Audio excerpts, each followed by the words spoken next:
So just looking at the temp gauge, it seems to drop a bar and add a bar, depending on if I'm moving or not. High 70s, mid 80s day here in San Diego.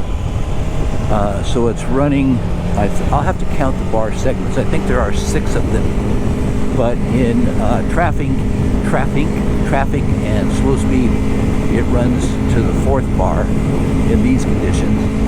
And then once you're moving along, it seems to drop that off and run to the 3rd bar, middle segment anyway.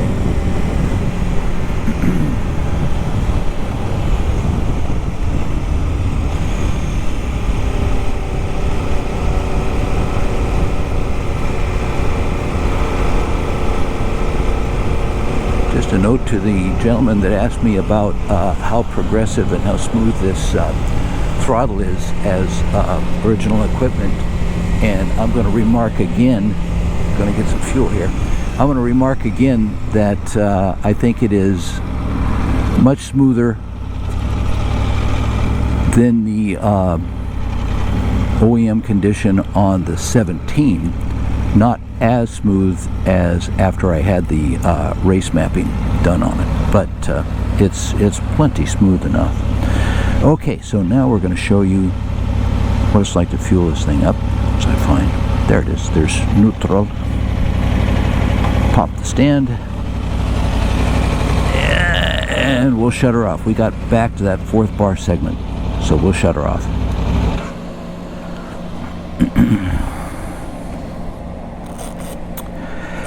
My jacket just went off.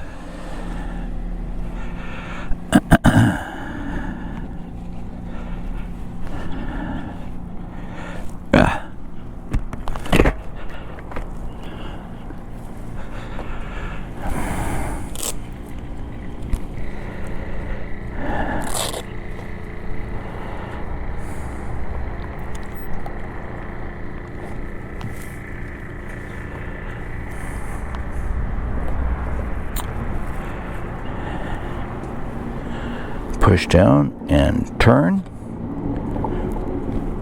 I feel it pulling air up and out of there because it does draw it down via that breathing system and can pull a vacuum. Okay, we'll blank this part out. This is the credit card dance. The dance of the credit card fairies. We remove the nozzle and we select 91 octane.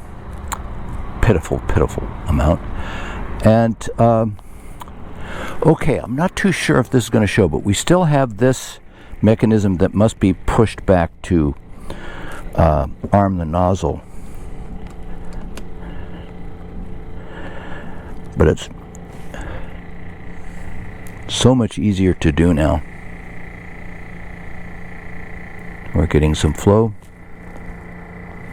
You note I don't have to fight that fueling flap, which is what I had to do before. But unfortunately on a motorcycle you're still fueling blind. So we'll put 2.5 in and then stop here. See where we're at. And see if I can do a fine fill for the rest.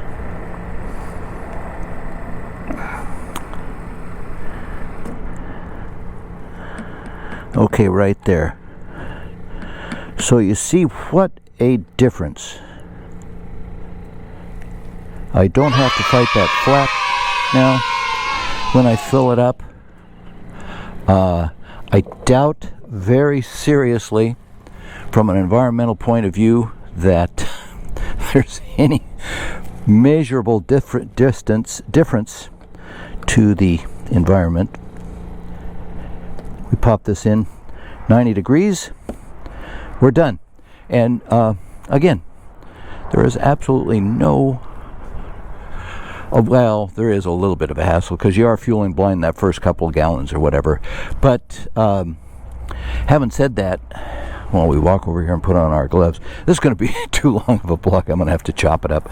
But having said that, it is so much less hassle not having to deal with that large flap getting in the way. And I'm not going to say from an aesthetic point of view, I think that flap design with no screws showing actually looks pretty nice, but this doesn't look bad, and it makes the fueling cycle on the machine just that much easier. Okay, we'll glove up, and then we're going to head up the hill to the famous Wistful Vistas located in suburban San Diego, California. I'm going to do one pan around, and then I'm going to shut down the video that we're doing. We'll give a pan around and look at the machine, handsome as it is, I think, anyway.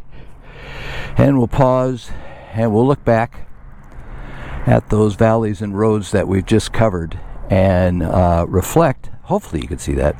And we'll reflect on how lucky we are to be A, alive, and B, to enjoy this view and these times. All right, that's it. Okay, we're back on the machine and filming, videoing. I just want to start it up. Oops. No, the kickstand is up. I just want to start it up. I will have to turn on the key. And there's the fuel gauge. Gee whiz, I hope you can see this. Fuel gauge is full. Bravo, bravo. And we have a turned on motorcycle that is now fueled, fully fueled. Did the fueling for the first time, by the way, with the new modified fueling cap by TWM, and so much easier. God, so much easier. Okay, we have those warning things on telling us we're going to drop her into first gear. Chunk, there she goes. And once we start to roll along, those warning lights will go out. Now this is always a little less than pleasant, this starting off here, because you cannot see around the corner.